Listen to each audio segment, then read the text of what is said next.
Good morning, good afternoon, good evening, and potentially good night. Today, I want to make a guide and walk us all through the start for Cahokia.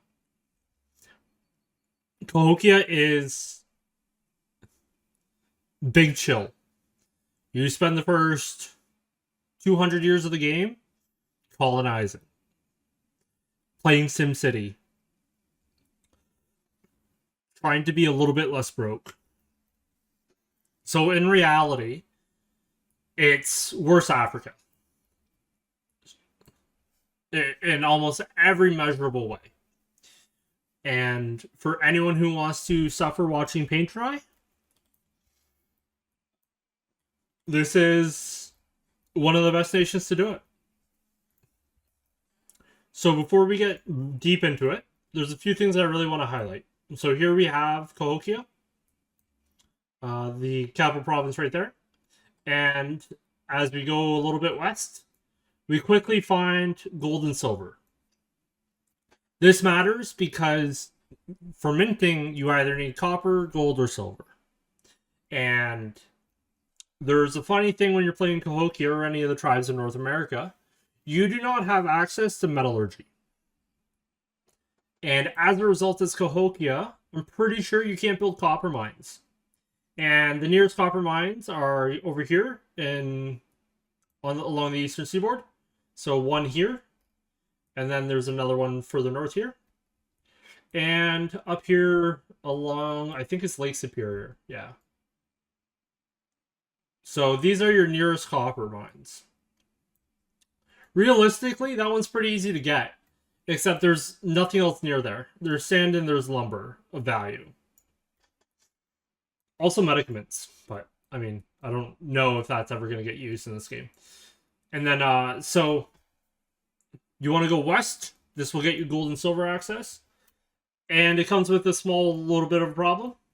It's not in your market. So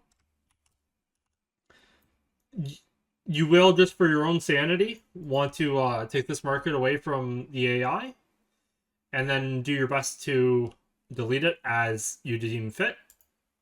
And then another thing to be very considerate of, there's no people. So as a result, when you finish colonizing or settling these areas, there's no people there. Currently in the game, they have changed how colonization works. And this is something you can do if you want to. Where if you start a colonial charter, it will start sending, and then once 1,000 people get there, it'll finish. But if you cancel the charter, the people are still there, but the game forgets that you sent them. So you do it again. And this is how you can force migrate people to an area to ensure that it has the structural integrity you want. And it's relatively easy to do because the way the game does it is it goes province or location by location for a province. So let's say you are doing...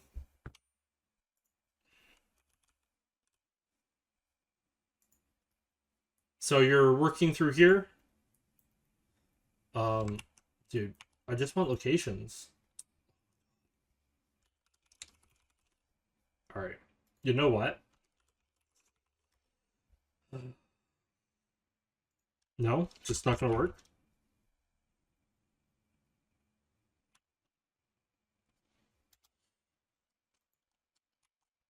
Wow, I appreciate you.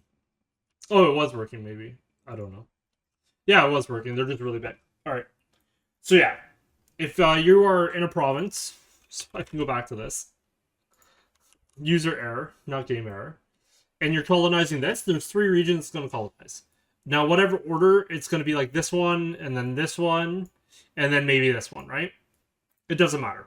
But you just pay attention when it's colonizing the province that you want to make sure it has like an actual stable population base. You stop the charter before it finishes, and then you restart it. This means that you're going to have to pay the extra 100 gold or however much it is to restart the charter. But that's the price you pay for forced migration. Because due to the fact that it's in a different market and due to a bunch of other factors, like no one wants to live here, I was unsuccessful in getting like substantial population to move. So, if your goal is to found a city,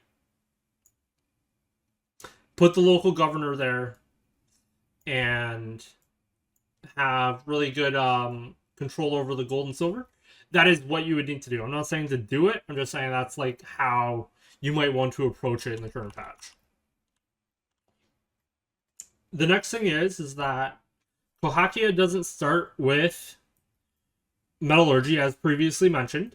So that means when you are occupying or you control an iron or coal province, you can't actually build a mine there.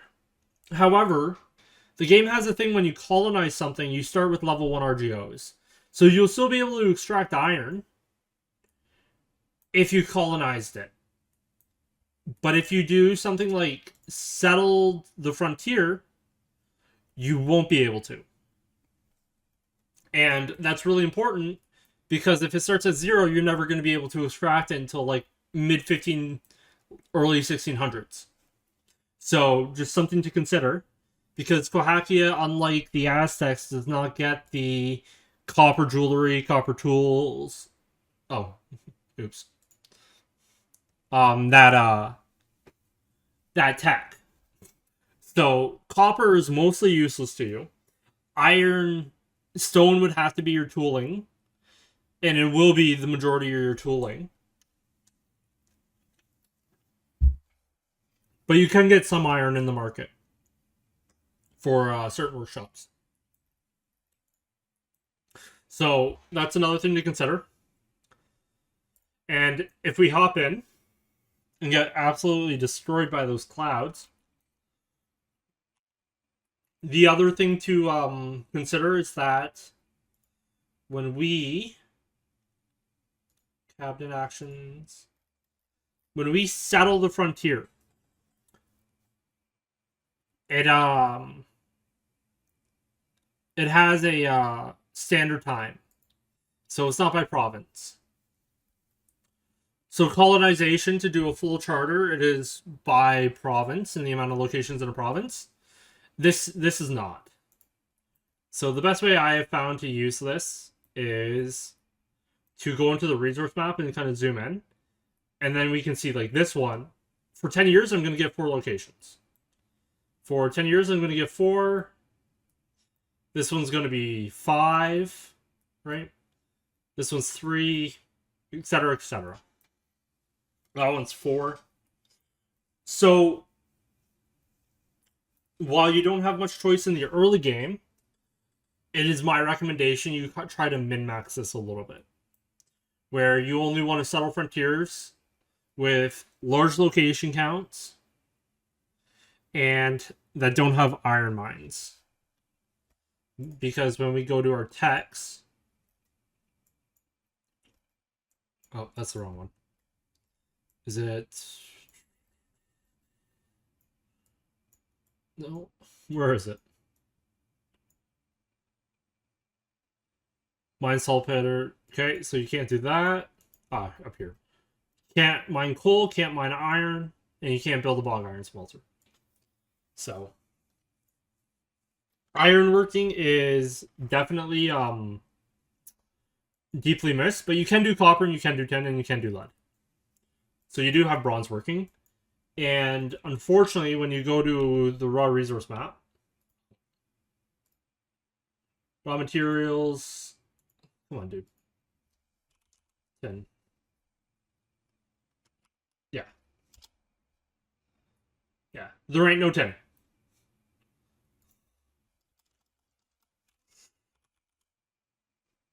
Iron does show up because it's right there.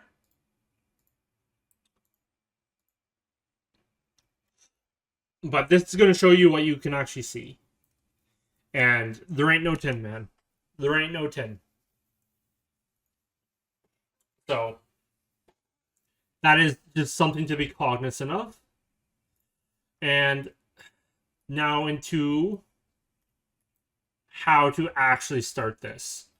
So my recommendation, you always go taxation first, because if we were to look over here, we're not taxing any of our states, we're not investing in stability, and we're not investing in legitimacy. And because of that, everything is going down. It's going down. Like, the legitimacy is going down, stability isn't, so on and so forth, right? So that's the first thing you want to do. And then the second, while you may be tempted to colonize, I would not recommend it. I would recommend coming over here and getting increased clergy and increased burghers. So there is a funny thing that happens with the event chain for Cahokia, where your 650 burghers will run away. And as a result, you will not be able to keep their privileges, but also you're not going to be able to produce any tools because they need burghers employed.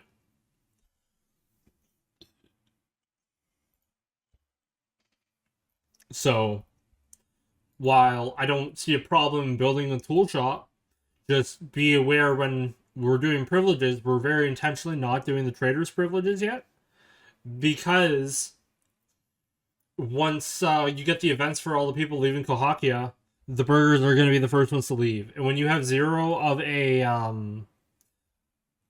a class in your country, you just lose the estate. And then the other thing to be aware of with Cahokia is you start with one of those really terrible estate privileges for -5 control. So that kind of forces you towards communalism. And ideally, you don't want to give too many privileges to the chieftains. But you're kind of either going to be eating that low satisfaction until you can start taxing. Because for some reason, as soon as you can start taxing them, the fact that they aren't getting taxed will make them happier. I think. I might be wrong there. I've generally always given them estate privileges. So efficiency cabinet is just generally useful. And if you're not worried about max tax, the push for centralization might be worth something. Because the biggest thing here is when you're playing a nation like this, is you have society that pops nearby, but you don't have countries to annex and dice up. So the main benefits for decentralized play is being able to take advantage of their cabinets.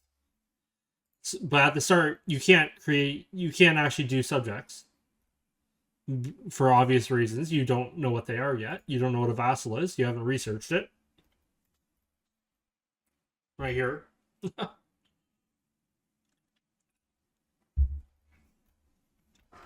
So that's not really something to get excited about.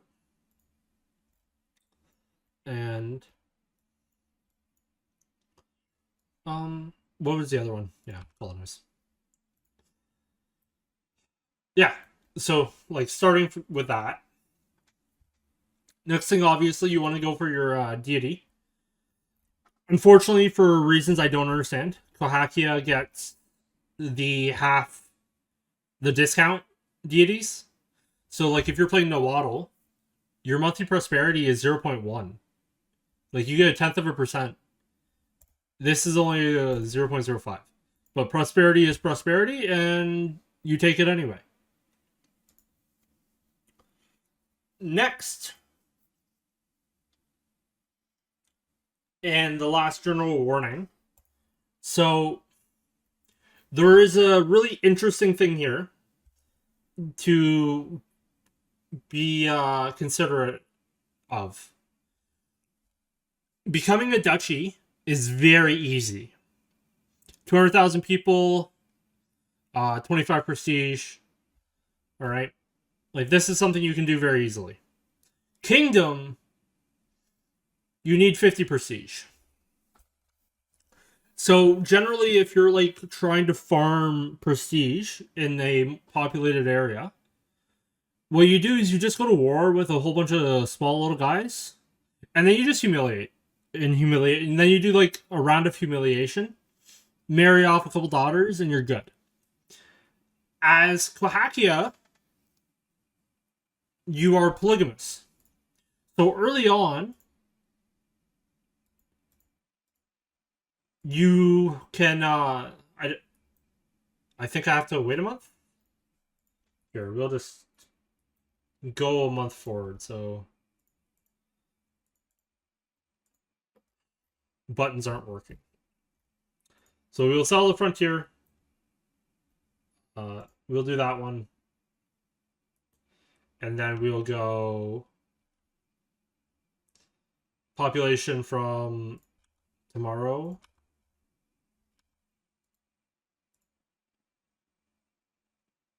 And this will be development.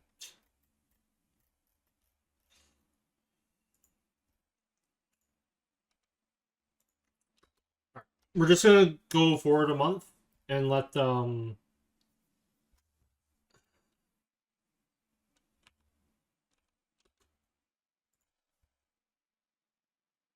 Okay, so I can't arrange a royal marriage because I guess they haven't spawned in with female characters yet. But you're polygamous, so you can have up to 4 wives. Now, when you do a royal marriage and you have your 20 kids, every time you do one, you get prestige. So it's really easy to farm prestige off your children. But there is a thing that happens. When you reform into a monarchy, which you have to do before you reform into anything else, you're no longer able to marry the tribes. So like the Society of Pops, you can marry their characters. And they're the only things you can interact with, right? So you're always going to want to be stealing maps early game until you find the Iroquois Confederacy, and I guess whatever the hell those guys would have been. They wouldn't. I have no idea what they would be. Cree maybe. But yeah. So, and then once you go to war with these guys, you just steal all their maps, and then you're gonna know the entirety of North America. But until then, you have to steal maps to get to them. And then after you get to them, you declare war on them because they'll only have like 300 troops. You kill them. You get all their maps. And then after you have all the maps, you decide what you're going to do from there. So like that's a super easy gameplay pattern, like hard to mess up. Just know that the area you need to see here is Huronacy. Something like that. Something like that. Here. I can't do it. I don't have this by network yet. And then as you go over here where the gold and silver is, it's called the Rockies. And then I'll be damned if I remember what the region down there is called, but you'll vaguely be able to see it. Or I might show you, depending on how far I play into this. So yeah, so that's how you get maps. What else was I going to talk about? Right. Reforming into a monarchy. So once you reform into a monarchy, you're not going to be able to marry anyone from any of the tribes. And what that means is that you're going to have a lot of children, and they're going to be marrying your nobles or lowborns, so that means you don't get prestige. And then the only way to get prestige comes from war. And the only real opponent you're going to have to fight is Mexico. But Mexico tends to blob up pretty quick. And they have a lot more population. So, like, most of the Mexican kingdoms will end up with, like, 2-3 million pops. Once you've, like, colonized all of this much of North America, you'll have, like, 3. So, just be, like, really considerate of that fact as well.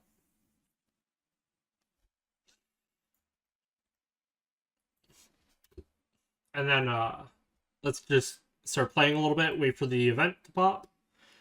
So we do not move on. Because this, I've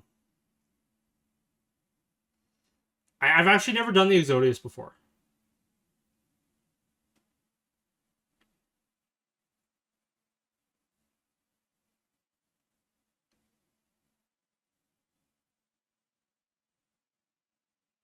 Okay. So like everything here is based on preserving the preservation of Cahokia. I've never done this. I might do a run where we do that because I've never done it, and that might be fun. Anyway, so to get this event or to like meet the trigger conditions to succeed, 50 stab, 50 prestige, 35k in the location, and then 15 development in the location. So this is really easy to do, believe it or not. Cahokia starts at 11 dev. It's super easy to get it up to 15. You're going to want to push it up to 20. And you're going to be able to push it up to 20. The way you get this to 30k, to 30k pop, 35k, sorry, is you expel in one area and you put migration and traction in another. So that's going to be something that's going to make it super easy. But a consideration I want to raise. So the first time when the conditions can be accepted for completing the Golden Age is January 1st, 1363. It's 26 years? 25 years, I guess? 25 years and a couple months? I don't know, whatever it is. What happens is you lose the preservation of Cahokia, and then you get Golden Age. Unlike EU4, EU5 doesn't really have many permanent modifiers.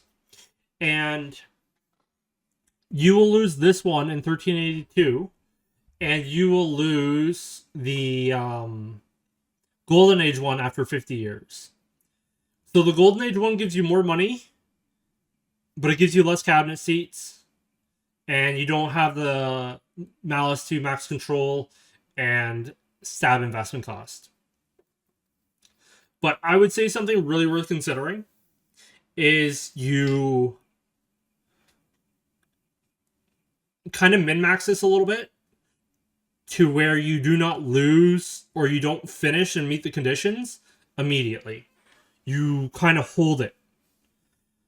And when you finish it is when you think you're going to lose the prestige. But like I said, as long as you remain a tribe, it's really easy to get prestige. Assuming you don't get stuck in some sort of like regency and you get stuck with female rulers, and female rulers can't be polygamous in this game. There is no polyamory. So you just kind of get SOL'd there. Like, that's just terrible RNG. Feels bad, man. Good luck. Have fun. Restart the run. I don't know. But, yeah. So that's been 25 minutes of preamble. Just kind of talking through everything. So I'm going to play this in 50 years, and then I'll see you guys there. And just kind of like what we're looking at, what I'm looking at. And 50 years, probably not 50 years. I'll probably do 30. So 1367. So I'll see you guys there, and then kind of just talk from there. So I feel like it is worth noting, whenever you're getting these events, you pretty much always want to spend the maximum amount of money.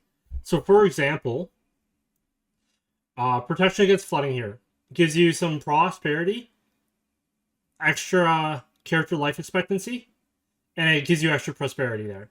Prosperity is a slider, is on like it's on like a slider, so it always hits the average. So like even if you get prosperity that goes over your maximum, it's gonna tick back down, right? So that's why this is just better, because it gives you the 0.03 monthly development, and monthly development is kind of king. And the reason for that is A, goods demand, like as you hit certain development thresholds, your pops will start demanding new goods, and to have a hospital, excuse me, I have the hiccups. And to have a hospital, you need to have 20 dev. So obviously the goal of the hospital is to help give you some disease resistance so you can survive the Great Pestilence at least a little bit.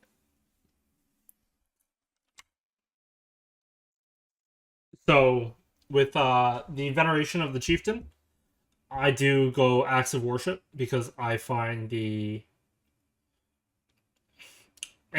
ability improvement, but also the monthly prestige and stab investment. I haven't mapped it out to be better, and it's mostly because of the prestige.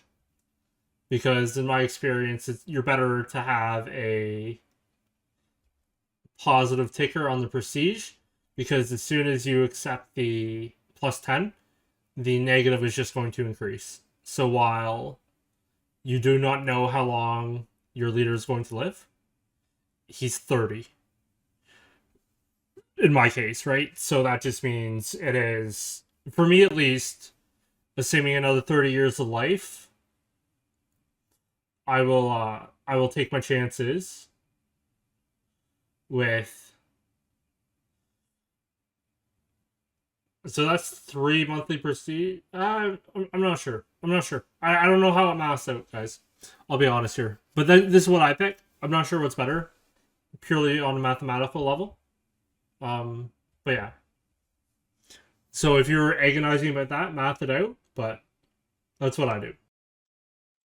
So with the next one, repopulation, I tend to go for what I would consider the greedy approach, which is 3% pop growth for 15 years.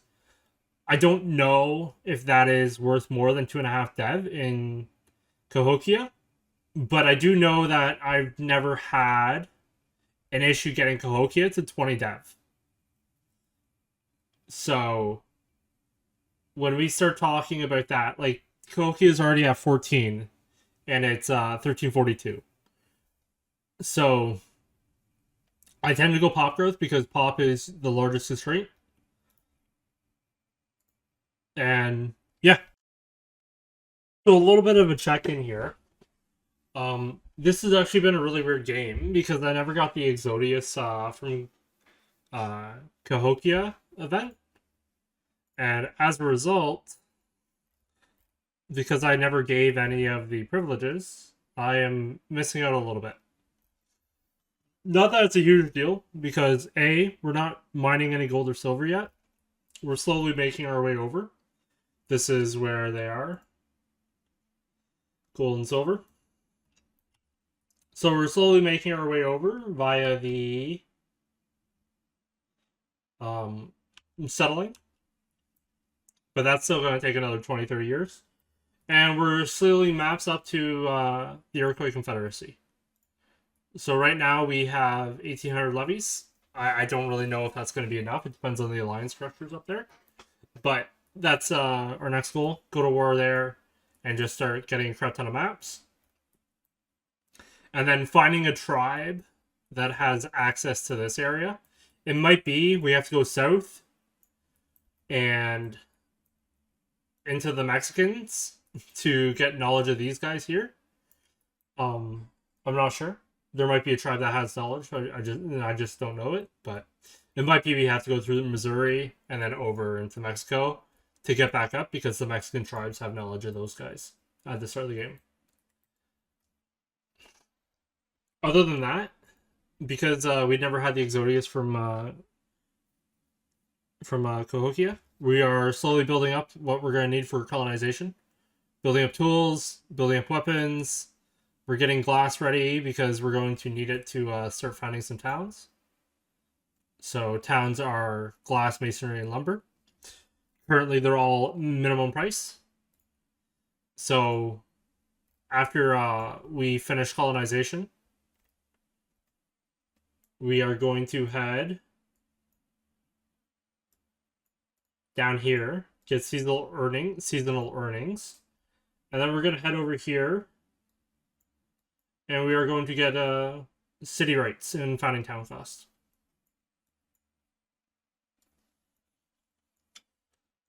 And what we're trying to do is we're trying to streamline ourselves towards getting development as fast as possible.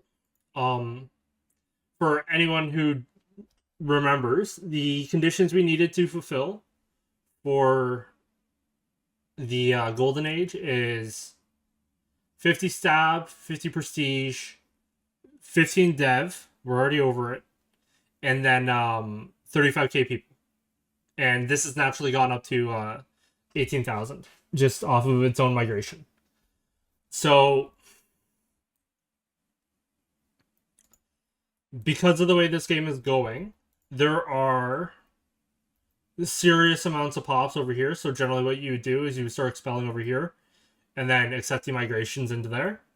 And Cahokia would easily hit the population count you're looking for. And then really nice pop numbers down through here.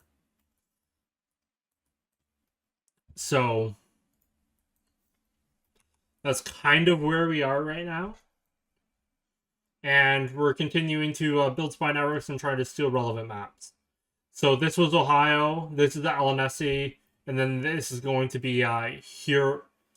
I don't know, it's like Huron something. Huron-SC or something, or I have no idea how you would pronounce it. And that'll give us access to the Iroquois. And yeah, so slowly pushing our settling tribesmen over here. Getting ready to go to war and steal maps there. And in general, we're just preparing to start being able to colonize. And then colonizing relevant regions with high population density. As we slowly push our way to the Appalachians so we can start getting some iron in the economy. And that's kind of where we're going to be sitting for the next 10 to 15 years. And after that has occurred, we'll see where we stand, and that will be when you can start making the decision on whether you want to end. So I always take reintroduction because you want the dev growth.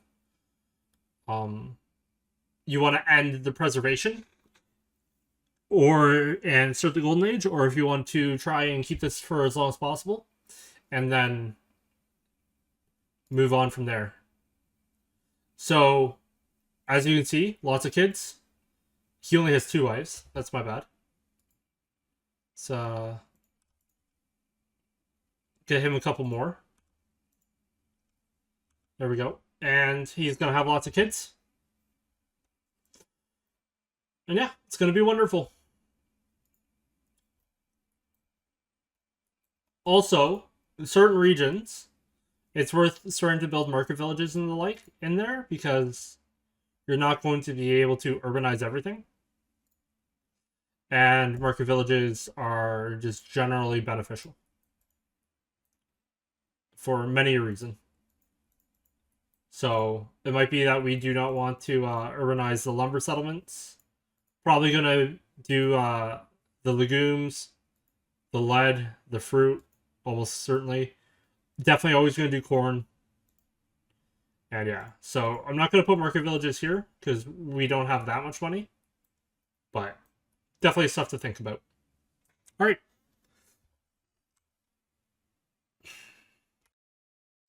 So this is the event I would kind of base your timeline off of. Rebirth of the political elite. Because what this is going to do is it's going to give you the monthly prestige tick to hit 50 prestige and maintain it.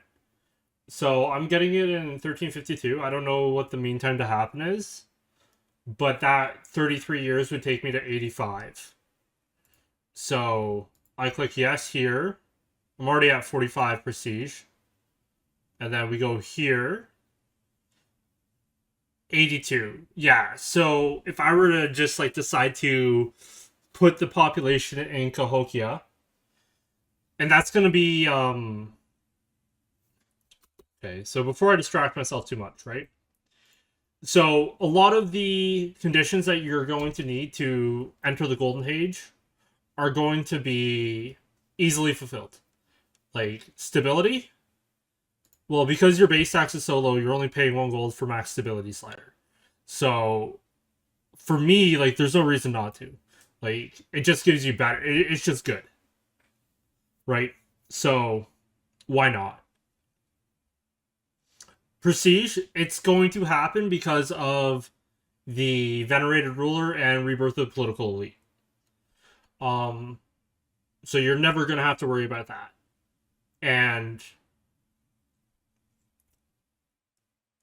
as a result, this is actually probably the best justification. The best justification for getting venerated ruler is because it counteracts the prestige decay, and you don't have to give a crap ton of privileges to the nobles.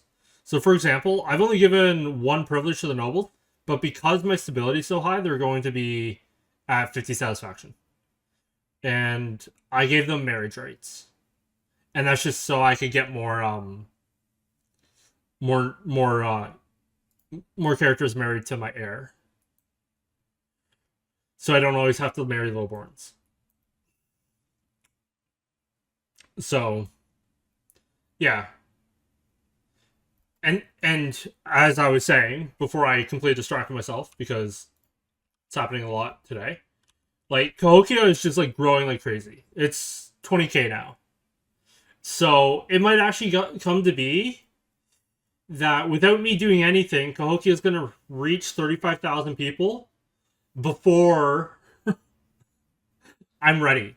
So it might be I have to expel for like 2 months, kick like 3,000 people out, just to stop it from meeting the conditions.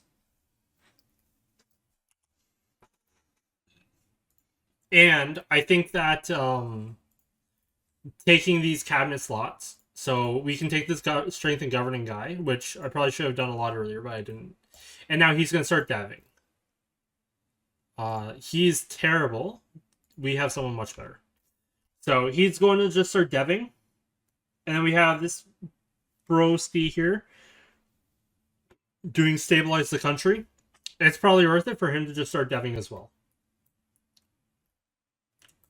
So, I do Peronia. Actually, that's a terrible idea. Because we don't have the full thing settled yet. And that means he is working on limited efficiency. So, how many regions? 3 locations. 3, 1, 1. Alright. What do we want more? This one we just did. But those are terrible RGOs. Let's look at the RGOs. Raw material. So this is lumber and iron. That's stone and clay. Fruit. I guess we'll do the medicaments, fiber crops, and coal. We'll go there. So he's going to develop that. I lied. Our heir is going to develop that.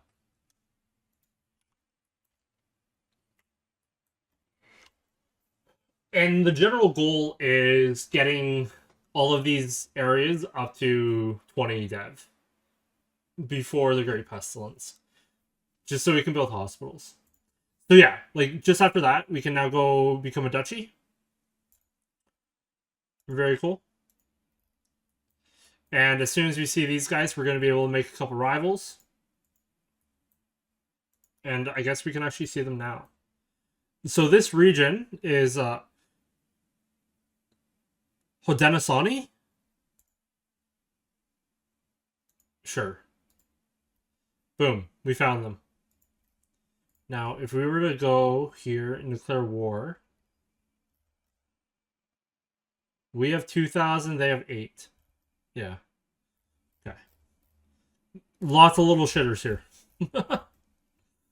So, like, the reality of this war would be, like, they're not all going to come at you at once, but you probably just can't do that, like, immediately.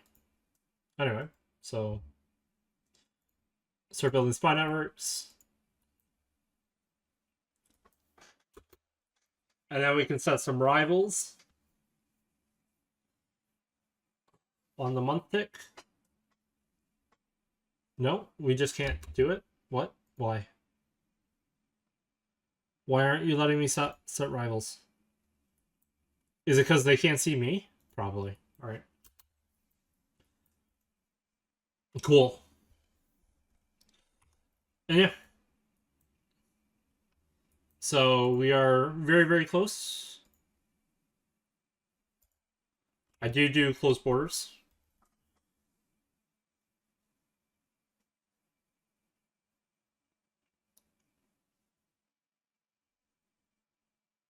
I mean, sure.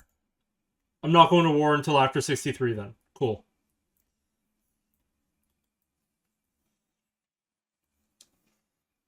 Alright. So yeah, and then this pattern just kind of continues ad nauseum because you're just playing SimCity.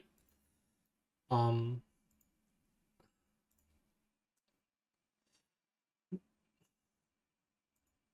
I have no stone, bro. Bro, do we have enough stone now to build? I shut them down. Will it work? It worked. All right. We're just gonna build our building, and then we're gonna make sure we reactivate our workshops. We're not colonizing yet, so the tools aren't like vital. Yeah.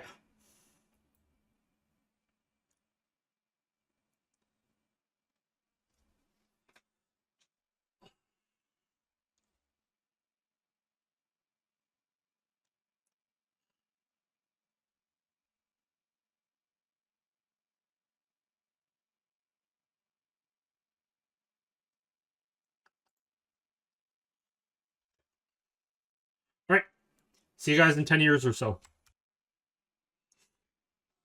I lied. It's been literally like 15 seconds. So our main capital has hit 19.5 development. Okay, it's effectively hit 20 development, and that means things are getting demanded. So Tailor's Guild now profitable. Carpenter's Guild profitable. Winery profitable. We're building a brewery. It's going to be profitable. Die Maker, it's going to be profitable because we're going to need it for the Tailor's Guild. So these are the things. Somehow you can make dyes from wood. I had no idea. Yeah. Anyway, so wait, what? How can you this? How do you take less wood and no alum and make 33% less dyes than when you're using 33% more wood and alum? That math doesn't math for me. Whatever. Okay. This time I swear it's going to be more than 20 seconds. Okay, so we have gotten maps down into the Gulf, and now we are going to get our map going into Mexico. So this will give us access to one of these tribes. And as a result, once we have... Are you fucking kidding me? Here's my error now.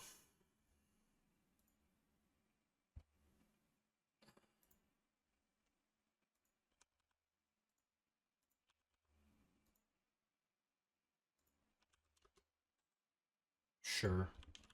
I need a new cabinet advisor. You know what? It can't happen twice, right? Anyway. So as soon as we have the diplomat next month, we'll start building our spy network here. And then the goal is to get maps up into here, which is going to give us a map of this area here, where we can finally start invading those guys. Because for some reason that I don't know, these tribes do not start with knowledge of Texas. Whatever this place is, it starts with an N. And yeah, so you kind of have to go this circuitous route. All right, almost at 1363, and we're getting closer to our gold and silver. All right. So we are now going to start taking the relevant maps, and the relevant map from Zalapatek is this one, and then this will unlock. There's a really big one here that we should be able to do right now.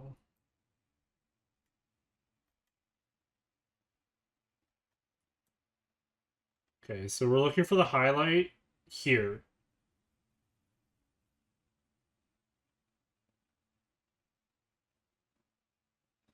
So it's Cahokian.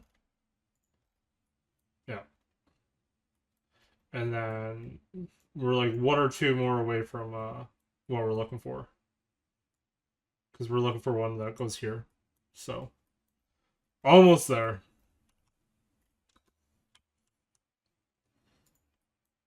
And we are approaching 1363. So if the goal was to have instant golden age, you would have stopped developing and you would have started forced migrating into Cahokia. My goal is not to do the instant one because I want to maximize the extra cabinet spot as well as the free 4.5 gold for the next 20 years. And then I want to take full advantage of the 50-year golden age and use that plus 6 gold for as long as possible. So we're just trying to maximize limited resources here. I was a little bit too greedy, and I kind of regret it now. I went for two colonizations at the same time. I would definitely say it was a mistake. So I'd recommend just only going one, because I think the money would just be better off being banked and invested.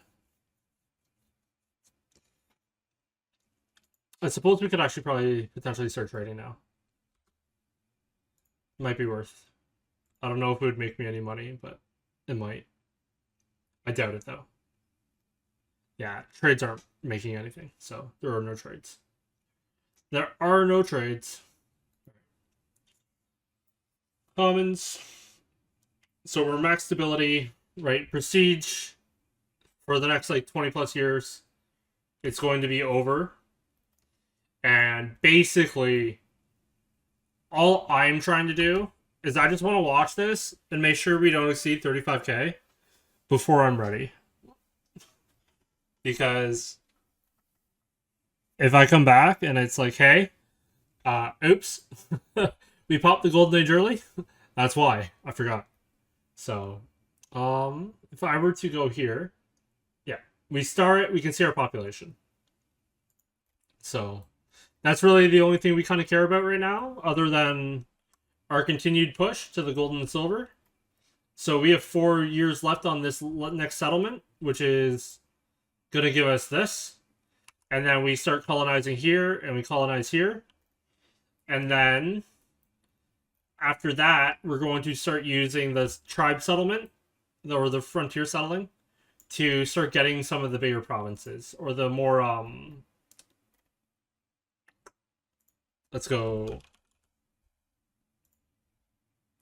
more location-rich provinces, because it's 10 years no matter what. So we might do Merrimack, and then we can do this fiver. There's a couple of nice ones here. So that's 5. That's 6. That's only 4, right? So just kind of have to figure out the balance here. This one's big, but it's still only 6 locations. And then kind of the goal is to hit the coast. And then, well, my goal is always kind of hit the coast. And then just kind of like start colonizing along the coast. Just to deny the colonizers access. At least that's what I've done in previous games. I don't know if that's best. It might not be best, honestly.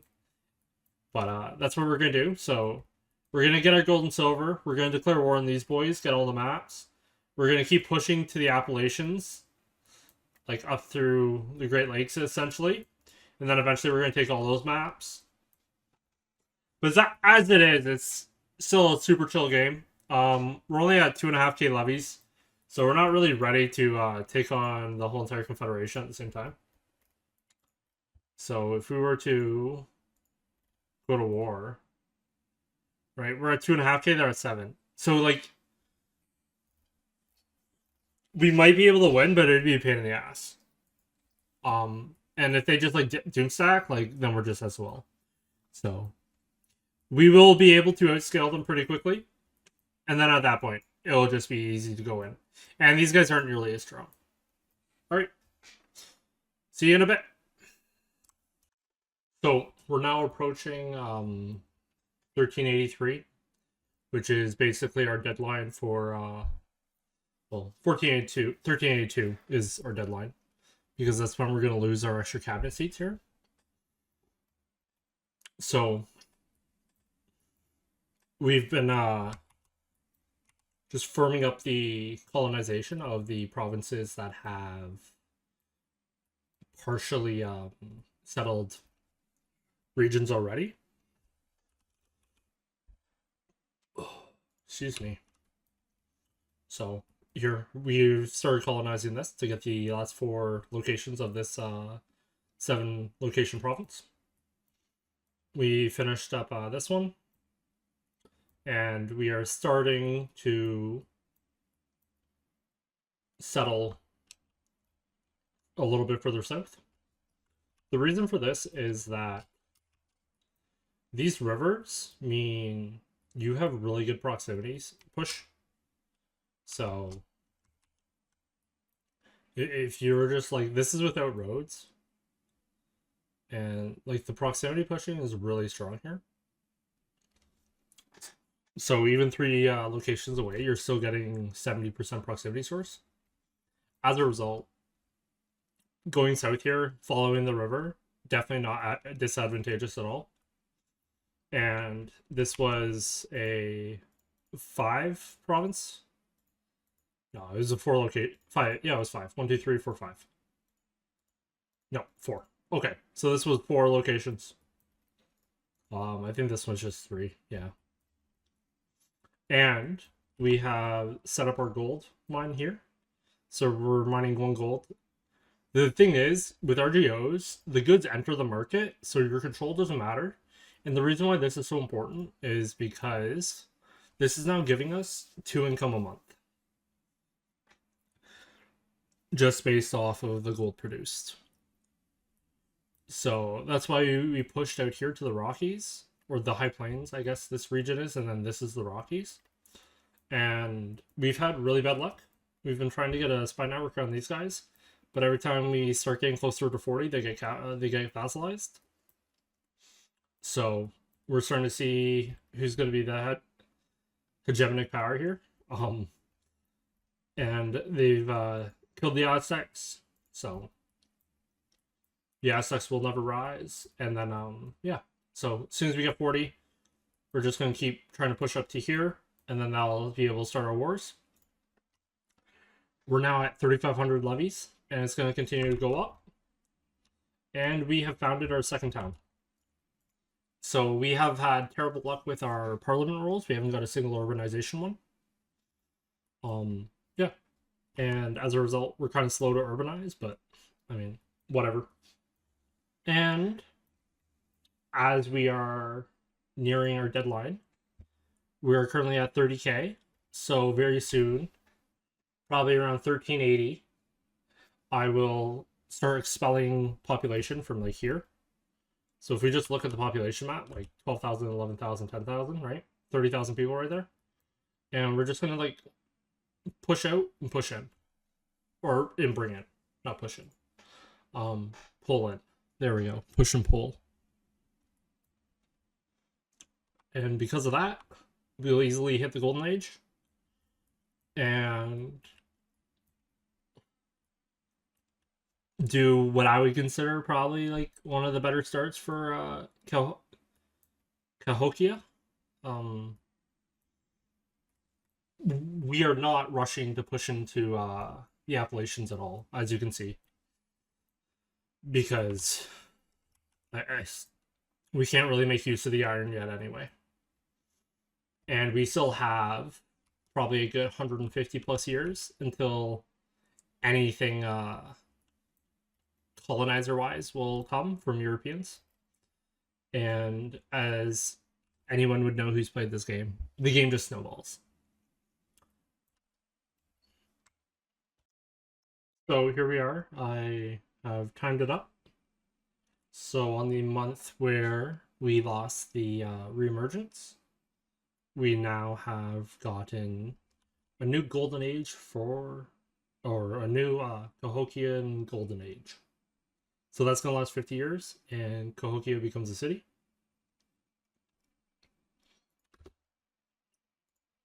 And as a result of this modifier, though, we do end up losing a... God, he's amazing. Must have been a prodigy. We do end up losing a cabinet slot, which is unfortunate. But it was also the reason why we wanted to take maximum advantage of the cabinet slots we had. Well, we had them. So in previous playthroughs, this modifier for me would end like 14-13 because I would really rush. I would just like instantly let myself hit the Cahokian, the new golden age. But now we have absolutely maximized it. So we are going 1432 with this bad boy. And instead of receiving 4.5 gold, we're now receiving 6. And we do not need to pay for stab anymore. We got lucky. An event let us see these guys, which is the market cap. And we can use them to get the maps we need to invade. So we basically need 2 maps. We need this thing and then this thing. And then we can invade there, and then we can steal the rest of the maps. And after that, we can fight these guys. We're currently at 3,600 levies, almost 37. And yeah, so it's still just a smooth game. You're just kind of sim-citying. Make sure you keep your prices low as you go to build towns. So right now it costs me 301 gold to build a town. And then eventually you're going to need to decide on how to prioritize your resources. Do you, in this case, go for double colonization, but you don't really have gold for towns and infrastructure? Or do you go for infrastructure first, right? So previously I had tried just like max colonization, just take as much territory as you can. And I'm not really sure that's the best way. I think you want to snowball first. And yeah, so I did prioritize these 2 military techs for when I go to war. But other than that, it's just get your economic techs for when you start getting towns and you can actually start supporting some industry. So as you can see here, like the next tech I have coming up, scriptorium for paper, then paper, library, usage, right? But yeah, it's a super chill game. I mean, and then when the Great Pestilence hits, you just kind of pray. So I'll save here and I'll just kind of like show you the run I did yesterday. This is the right one, right? Yeah. So this is the run I did yesterday. Just kind of AFKing while I was watching a stream. Where I didn't really try to like urban max. I didn't really try to snowball super hard. I just kind of went in all directions with the main objective of just kind of denying coastal access to most of the Europeans. So when you're looking at like islands like the Caribbean here, oh, we crashed, never mind.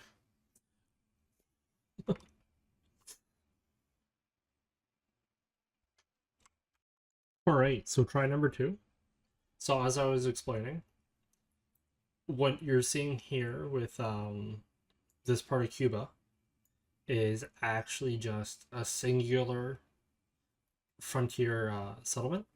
So as soon as you have a coastal province, you can start basically frontiering anywhere in here. And as a result, when I was looking, I was just kind of experimenting, looking for max value. So that's 3, 4, 5, 6, 7, 8, 9, 10, 11 locations.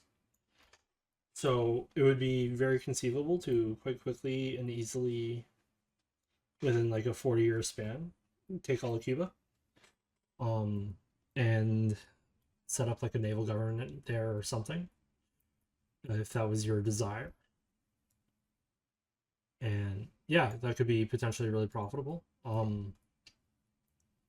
Other than that, I was just kind of like just kind of goofing around. As I said, I didn't really I definitely didn't urban max or do anything of that nature. And that, so just kind of built out some towns and then was kind of whatever. But as you can see, all of North America explored essentially. And then you have Great Woo coming to kick everyone's shit in. And we managed to break up these guys because they controlled all of this at one point. But unfortunately, they're right back to it again. And even after the Great Pestilence, they have 6k. They used to be at 60. And we are now at 10. But with all their vassals, we're still weaker. Maybe not. Maybe not. Maybe not. But anyway. So yeah. And then obviously this AIDS Borgor is just purely me goofing around trying to deny European colonization in North America. To which we failed, obviously, because we did not go fast enough. And as to the Great Pestilence, so something I noticed that was kind of interesting was my main city got absolutely obliterated. I wish you could have like a pop graph so you can see like the population in a province, but it got obliterated. It was at easily 45, 50k, and it lost 90%. But as a whole, I only lost 50% of my population. And that is because for some reason, the Great Pestilence never really made it over here. And so like if you start looking at like this market, like it's just kind of untouched. And it's not like there isn't trade. It just only goes one way. And the Great Pestilence disaster has ended. So I don't have any more interactions or anything. But yeah, like just looking at the pop graphs, it was actually the rural areas that really came out the best, which is kind of like mind blowing. Some of my towns did alright, but they don't have hospitals. So it felt very RNG. It kind of just like swept through me, and I feel like it was a little underwhelming compared to what I was expecting. But yeah. So this was my kind of AFK game yesterday that I just kind of like ran through to see kind of how Cahokia played, ways you can improve on what I did. And I think it's definitely worth maxing out in here. Being a little bit more aggressive with roads. I think I only built one road. This is all just the estates building roads for me. As you can see why it's so like ugly. Never really spent enough time urbanizing. And as a result, my GDP in tax base never really got very high. I only got like 200 tax base. I think you could definitely hit like 1400 before the Great Pestilence if you do proper urbanization. You expel, bring pops into a pop center, city them up. Like if you just take the time to micro it instead of just like AFK colonizing, I think you can definitely get a lot better. And yeah, and then as to how the Great Pestilence goes through, I don't know, because I would have thought that my market capital with a hospital would have done the best, but it did the worst. And having this market over here just remain untouched is really interesting. But yeah, so hope you guys enjoyed. It was long, it was rambly, That's generally how I actually do everything. And yeah, hope it helped. Peace.